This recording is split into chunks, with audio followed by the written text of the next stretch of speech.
भिवंडीमध्ये डॉक्टरच्या हलगर्जीपणामुळे रुग्णाचा मृत्यू झाल्याचा आरोप करत कुटुंबियांनी रुग्णालयात गोंधळ घातलाय। भिवंडी तालुक्यातील राहनाळ गावात राहणाऱ्या 35 वर्षीय नितीन विश्वनाथ वाघमारे यांच्या छातीत दुखू लागल्याने अंजूर फाटा परिसरातील नोबेल मल्टी स्पेशालिस्ट हॉस्पिटलमध्ये त्यांना दाखल केलं होतं। डॉक्टरांनी एंजिओग्राफी करून छोटा ब्लॉकेज असल्याचं सांगून इंजेक्शन आणि गोळ्याने ठीक होईल असं सांगितलं।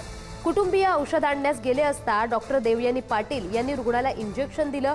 त्यानंतर रात्री नितीन यांची प्रकृती अधिकच खालावली आणि सकाळी त्यांचा मृत्यू झाला। की मागणी आरोप हाच आहे माझा की ज्या कोणी डॉक्टरने त्याची हलगर्जीपणा केला त्या डॉक्टरांवर पूर्णपणे कारवाई झाली पाहिजे। माझ्या भावाला न्याय भेटला पाहिजे।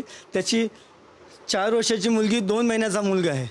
त्याचं कोण बघणार, त्यांच्याकडे कोण सांभाळणार? त्याचा पूर्ण परिवार त्याने उद्ध्वस्त करून टाकला ह्या डॉक्टरांनी। हे डॉक्टर यांच्यावर पूर्णपणे कारवाई झाली पाहिजे।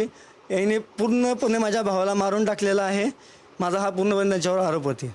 अशा हॉस्पिटलला स्टाफला सगळ्या डॉक्टरांना ना शिक्षा झाली पाहिजे। त्यांना त्या एक जीव घेतलाय, माझ्या मुलांना वनवास करून टाकले। आता मी हे 2 लेकरं घेऊन काय करायला पाहिजे? माझी एक छोटी मुलगी आहे 4 वर्षाची आणि हा छोटा मुलगा आहे।